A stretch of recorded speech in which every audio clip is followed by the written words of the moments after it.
Welcome back. Programme के दूसरे हिस्से में हम बात कर रहे हैं शहर कायद की। आज कायद का बर्थडे भी है और इस अहम दिन के हवाले से जो पाकिस्तान का सबसे बड़ा शहर है, अहम शहर है कराची, जो मुल्क की मईशत को चलाता है, उसकी थोड़ा जिक्र कर लेते हैं।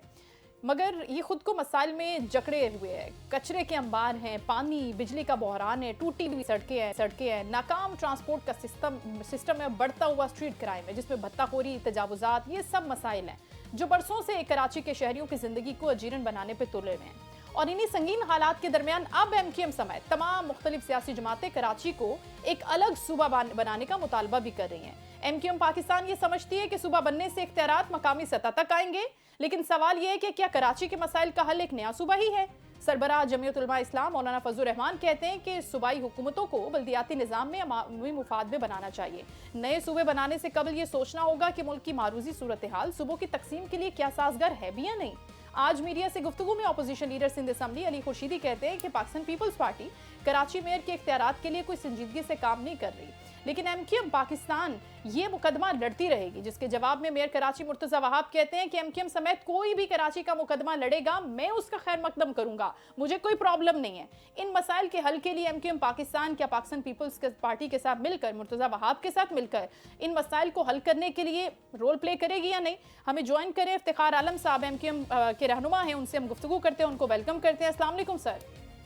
जी वालेकुम सलाम। आज दिन बड़ा अहम है, जाहिर है कायद है, बानी पाकिस्तान है, उनका बर्थडे है, लेकिन ये कराची, ये पाकिस्तान का अहम शहर जो पल पल सिसक रहा है, जिसके मसाइल सर कम होने का नाम नहीं लेते। आपसे बढ़कर किसको मोहब्बत हो सकती है इस शहर से।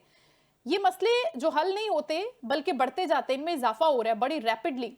इनको हल कैसे करेंगे सर? हल होंगे भी ही या हम इसी तरह बातें करते रहेंगे हर साल? जी बिल्कुल, जैसा कि आज कायद की यौम पैदाइश भी है, सालगिरह भी है। क्या सोचते होंगे वो कि उन्होंने क्या ये ख्वाब देखा था, ऐसे पाकिस्तान का ख्वाब देखा था। हम जिस शहर कायद में यहाँ पे मौजूद हैं, आप इसकी हालत ज़ार तो देखें, जो पूरे मुल्क का इंजन चलाता है, रेवेन्यू जनरेट करके देता है, और उस मुल्क, उस शहर का कोई पुरसाने हाल ही नहीं है। यहाँ पे पूरा इंफ्रास्ट्रक्चर तबाह बर्बाद हुआ है। माँ सिवाय पूरे कराची ऐसा लगता है कि सिर्फ एक शार फैसल है जिसकी ये मिसालें देते हुए थकते नहीं है। लेकिन उसके अलावा अगर आप पूरे शहर को देखें तो खंडर का नमूना जो है पेश कर रहा है। प्रोजेक्ट जो है वो 5-5 साल, 6-6 साल जो है वो डिले का शिकार है। जब सिंध असेंबली के अंदर जब बजट इजलास हुआ तो उसमें ऐसे सैकड़ों स्कीमों की निशानदेही की गई जो 10-10 साल से, 15-15 साल से पेंडिंग चली आ रही हैं। 17 साल से जो है वो पीपल्स पार्टी हुकूमत कर रही है यहाँ पे सिंध के अंदर, लेकिन सिवाय खोखले दावों के अलावा अमली इकदाम उठाते हुए यहाँ पे शहर कायद के अंदर कहीं पे नजर नहीं आते। सिर्फ शहर कायद की बात नहीं है, आप हैदराबाद चले जाएं, अंदरून सिंध चले जाएं, वहाँ पे आप देखें तो हाल क्या हुआ है। ना यहाँ पे पानी का निजाम सही है, ना यहाँ पे सीवेज का निजाम। इफ्तिखार आलम साहब, कौन जिम्मेदार है? आपने ऑनेस्टली बताना मुझे। सिंध हुकूमत, सिंध जो हुकूमत वक्त है वही जिम्मेदार होगी ना। अब 17 साल से पीपल्स पार्टी अगर यहाँ पे हुकूमत कर रही है सिंध में, तो लाजमी जिम्मेदारी तो उन्हीं के ऊपर आयद होती है। तो जिम्मेदारी तो उनको अपनी निभानी है। वो अपनी जिम्मेदारी अगर नहीं निभा रहे इफ्तिखार आलम साहब, तो ये जो गटरों के ढक्कन ना होने से हमारे बच्चे तकलीफ में हैं, मर रहे हैं, हम ऐसी खबरें सुनते हैं जो हम पढ़ते हुए भी ना रोंगटे खड़े हो जाते हैं। तो फिर आप इसके लिए करेंगे क्या? क्या इनके साथ लड़ नहीं सकते? क्या अपने इख्तियारात के लिए, अपनी जिम्मेदारियों की अदायगी के लिए वन स्टेप फॉरवर्ड नहीं कर सकते, वन स्टेप अहेड नहीं जा सकते? क्योंकि अब सूबे की बात हो रही है ना, तो बहस छिड़ गई। जी बिल्कुल, देखिए यहाँ पे लोकल बॉडीज का जो निज़ाम है वो भी पूरा कोलैप्स हुआ है जमात इस्लामी और पीपल्स पार्टी के पास है। अब यहाँ पे ना से कितनी दुख की बात है कि शहर कायद के अंदर बच्चा हो, बूढ़ा हो, जवान हो, मर्द हो, औरत हो, वो गटर के ढक्कन ना होने पे गिर के वहाँ पे जो है वो जहाँ बहक हो रहे हैं। कभी डंपर्स की जद में आके जहाँ बहक हो रहे हैं, कभी ट्रॉलर्स के नीचे आके जहाँ बहक हो रहे हैं, लेकिन कोई पुरसाने हाल ही नहीं है। आप ये देखें, आज मैं खबर पढ़ रहा था कि सिर्फ कुत्ते के काटने से 79 अफराद जो है वो इस साल जो है वो हलाक हो गए। तो कहाँ पे है एडमिनिस्ट्रेशन, कहाँ है हुकूमत, कोई उसका कोई जवाबदेह नहीं है।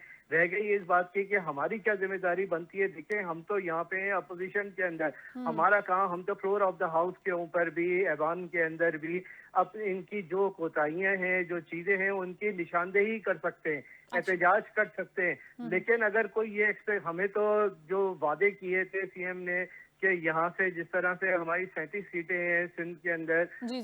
कराची शहर से, हैदराबाद से, तो उनके ये था कि वो तरक्याती फंड जो है वो अपोजिशन को भी देंगे, कोई अच्छा। तफरीज नहीं करेंगे। अच्छा। लेकिन ताहाल कोई फंड जो है वो नहीं मिला, तो कैसे तो जब तरक्याती आपको काम जो कोई है वो फंड ही नहीं इलाकों के मिला अंदर। इतने टाइम से, तो फिर आपके जो वोटर्स हैं जिन्होंने आपको इन 35 हलकों से वोट दिए और बनाया है अपना नुमाइंदा कि ये हमारे मसले हल करेगा, उनको क्या जवाब देते हैं? उनको कैसे उनके साथ बात करते हैं, मुलाकात करते हैं, किस तरह से उनको आप कायल करते हैं?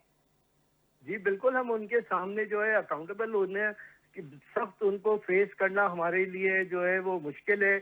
हम हुकूमत से ही इसका बार बार मुतालबा करते हैं, उनसे मुज़ाकरात करते हैं, सीएम साहब से भी बात होती है, उनके वादे हैं कि हाँ हम करेंगे, लेकिन 2 साल गुजर गए, अभी तक किसी किस्म का फंड जो है वो जारी नहीं हुआ।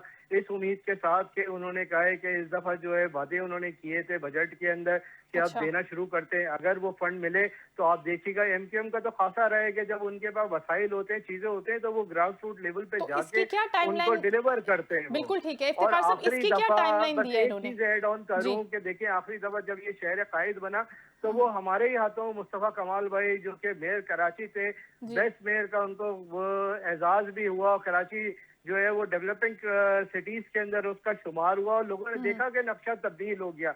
लेकिन आज आप किसी भी शहर के किसी गली कूचों में चले जाएं, लिंक रोड्स पे चले जाएं, मेन रोड्स पे चले जाएं, वहाँ की आप हालत तो देखें। एक बारिश होती है तो उसके अंदर जो है गाड़ियों की लाइनें, कतारें, लोग घंटों घंटों जो है 5-5, 6-6 घंटे ट्रैफिक में फंस जाते हैं और किस अजाब का सामना करना हाँ, पड़ता है। कोई और इसी निजाम सही अजाब से, में आप भी मुब्तला होते हैं ना, सब लोग इसी इन्हीं सड़कों पे डेफिनेटली चलते हैं, हम भी इसी तो शहर इसी में यही रहते हैं। इन्हीं गलियों में, इसी शहर की गलियों तो में, ये यहीं पे जितनी भी तो रहते हैं। मसाइल हैं इफ्तिखार साहब, क्योंकि आप एक इवेंट पे ये है मुझे पता है, तो हम इसको जल्दी जरा रैप अप करते हैं। ये जितने भी फिर मैं मसाइल है। इसके अंदर बस एक जी आखिरी चीज जरूर इसमें ऐड ऑन करूंगा। अभी जी। जो ये ई चालान का जो इन्होंने किया है, यहाँ पे कैमरे नस्ब कर दिए हैं। भाई हमारा कहना ये कि पहले कानून बनाने से पहले लोगों को आगाही दें, इंफ्रास्ट्रक्चर सही करें, जो फिर ट्रैफिक के जो साइंस है वो उसकी तनसीब करें, लाइन ट्रैकिंग लाइंस जो है वो बनाई जाए, तब जाके जो है वो आप उन पे करें। अब आप जो है 5,000, 10,000, 20,000 का जुर्माना करेंगे तो जो माशी बदहाली का शिकार हैं लोग, वो कैसे जो है इन सारी चीजों को जो है बेर अच्छा करेंगे। अच्छा ठीक है। अब आपने बता दी कि ये जो फंड्स हैं इस वजह से मिलते नहीं है हमें और हम नहीं लोगों के लिए काम कर पाते।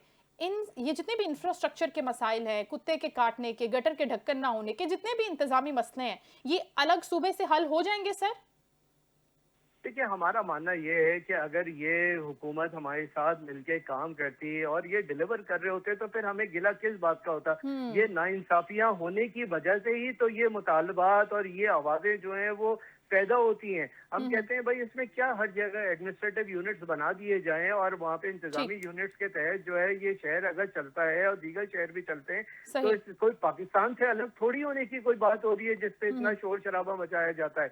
एडमिनिस्ट्रेटिव यूनिट्स की बात हो रही है। अगर ये आज डिलीवर कर रहे हो सारी चीजों में, मैं एक प्रोग्राम में देख रहा था मुस्तफा भाई को, वो ऑफर कर रहे थे नासिर शाह साहब वजीर बल्दियात के आए, साथ मिलकर काम करें, तो भाई आगे आप एक कदम बढ़े तो सही, ऑन बोर्ड तो ले। जब आप साथ मिलके काम करेंगे, लोगों के मसाइल हल होंगे, तो हमें फिर किस चीज का गिला करना होगा कहाँ पे। एडमिनिस्ट्रेटिव यूनिट बन जाते हैं तो फिर मसले हल हो सकते हैं किसी हद तक, आप ये कहते हैं। फिर फंड्स के लिए आपको इनकी तरफ देखना पड़ेगा, फिर भी फंड्स आपको इन्हीं से लेने पड़ेंगे देखिए वो क्योंकि तो फिर फंड्स तो सारे फेडरल से ही आएंगे। वो तो तरीक़ेकार तय होगा ना कि एडमिनिस्ट्रेटिव यूनिट्स बन रहे हैं तो जिस तरह से एनएफसी अवार्ड और पीएफसी अवार्ड होता है, अभी तो जो फंड आता है नेशनल एनएफसी अवार्ड से, जी तो वो 4 लोगों के पास जाके पार्क हो जाता है, चारों वजीर आला के पास, और उसके बाद से जो है ग्रास रूट लेवल पे, डिस्ट्रिक्ट लेवल के ऊपर जो है वो फंड जो है वो नहीं जाते, जिसकी वजह से ये सारी खामियां खराबियां जो है वो पैदा हो रही हैं। तो अगर जब ये सारी एडमिनिस्ट्रेटिव यूनिट्स बनेंगे और फिर ये महसूलात जो जमा हो रहे होंगे तो उनकी मुनसिफाना तकसीम होगी, जिससे हमारे जो मसाइल, हमें जो आवाम के मसाइल हल करने में तो आसानी उसका हो जाएगी। एग्जैक्टली बहुत शुक्रिया इफ्तिखार आलम साहब, आपने वक्त दिया।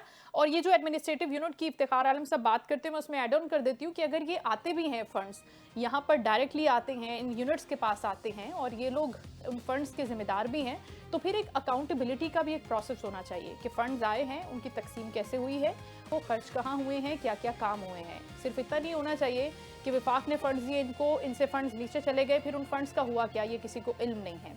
और लोगों का फिर वही कोई पुरसाने हाल नहीं होता और वोट मांगने होते हैं तो फिर सब वही चेहरे होते हैं, वही लोग होते हैं और किसी ना किसी तरह हमदर्दी का वोट कह लें या मजबूरी का वोट कह लें, वो इन लोगों को दे दिया जाता है। नाज़रीन, शो का वक्त में अपना ख्याल रखिएगा। इंशाल्लाह कल आपसे दोबारा मुलाकात होगी। अल्लाह हाफ़िज़।